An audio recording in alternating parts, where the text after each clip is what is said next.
നിത്യജീവിതത്തിൽ വളരെയധികം പ്രയോജനപ്പെടുന്ന ചില പൊടിക്കൈകളുണ്ട്. ഇത് രുചികരമായ ഭക്ഷണത്തിനും പാചകം ആസ്വദിച്ച് ചെയ്യുന്നതിനും ആരോഗ്യത്തിനും സഹായിക്കുന്നു. സ്ഥിരമായി ഇത് പാചകത്തിൽ ഉൾപ്പെടുത്തിയാൽ അതുകൊണ്ടുണ്ടാകുന്ന ഗുണങ്ങളും ചില്ലറയല്ല. എന്തൊക്കെ പൊടിക്കൈകൾ അടുക്കളയിൽ സ്വാദ് വർദ്ധിപ്പിക്കുമെന്ന് എത്നിക് ഫുഡ് കോഡ് വിശദീകരിക്കുന്നു. ഇഡലി സോഫ്റ്റ് ആകുവാൻ ഉഴുന്ന് പരിപ്പ് വെള്ളത്തിലിടുമ്പോൾ 1 സ്പൂൺ ഉലുവ കൂടി ഇതിൽ ചേർക്കുക. ഇത് ഇഡലി സോഫ്റ്റ് ആകുവാൻ സഹായിക്കുന്നു. മാത്രമല്ല നല്ല സ്വാദും ഇഡലിക്ക് നൽകുന്നു. കറി ചീത്തയാവാതിരിക്കാൻ തേങ്ങ അരച്ച കറികൾ ഫ്രിഡ്ജിൽ വെച്ചില്ലെങ്കിൽ പെട്ടെന്ന് ചീത്തയാവുന്നു. എന്നാൽ ഇത് പെട്ടെന്ന് ചീത്തയാവാതിരിക്കാൻ ഇവ തിളപ്പിച്ച വെള്ളത്തിൽ ഇറക്കി വെച്ച് അല്പസമയം ഇളക്കിയാൽ മതി. ഇത് കറി ചീത്തയാവാതിരിക്കാൻ സഹായിക്കുന്നു. അവൽ നനയ്ക്കുമ്പോൾ സ്വാദിന് കുറച്ച് ഇളം ചൂടുപാൽ ചേർത്ത ശേഷം തേങ്ങയും പഞ്ചസാരയും ഇട്ട് ഇളക്കി കഴിക്കുക. ഇത് സ്വാദും മാർദ്ദവും വർദ്ധിപ്പിക്കുന്നു.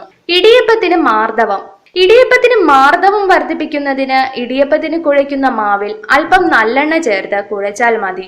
ഇത് സ്വാദും മാർദ്ദവും വർദ്ധിപ്പിക്കുന്നു. ഉപ്പുമാവ് കട്ട കെട്ടാതിരിക്കാൻ റവ തിളപ്പിച്ച് വെള്ളത്തിലിടുമ്പോൾ അതിലൽപ്പം എണ്ണ ഒഴിച്ച് ഇളക്കി യോജിപ്പിച്ച ശേഷം ഉണ്ടാക്കിയാൽ അത് ഉപ്പുമാവ് കട്ട കെട്ടാതിരിക്കാൻ സഹായിക്കുന്നു.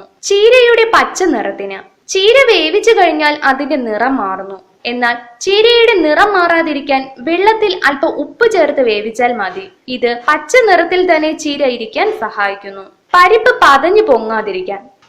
വേവിക്കുമ്പോൾ പതഞ്ഞു പൊങ്ങുന്നത് സാധാരണയാണ്. എന്നാൽ ഇത്തരത്തിൽ പതഞ്ഞു പൊങ്ങാതിരിക്കാൻ പരിപ്പിൽ അല്പം വെളിച്ചെണ്ണ ഒഴിച്ചാൽ മതിയാകും. എല്ലാ വീട്ടമ്മമാർക്കും ഒരുപോലെ ഉപകാരപ്രദമാകുന്ന ഈ ടിപ്സുകൾ മാക്സിമം ഷെയർ ചെയ്യുക. നിങ്ങൾക്കായി ഈ വീഡിയോ അവതരിപ്പിച്ചത് ethnic food code and initiative by ethnic health code.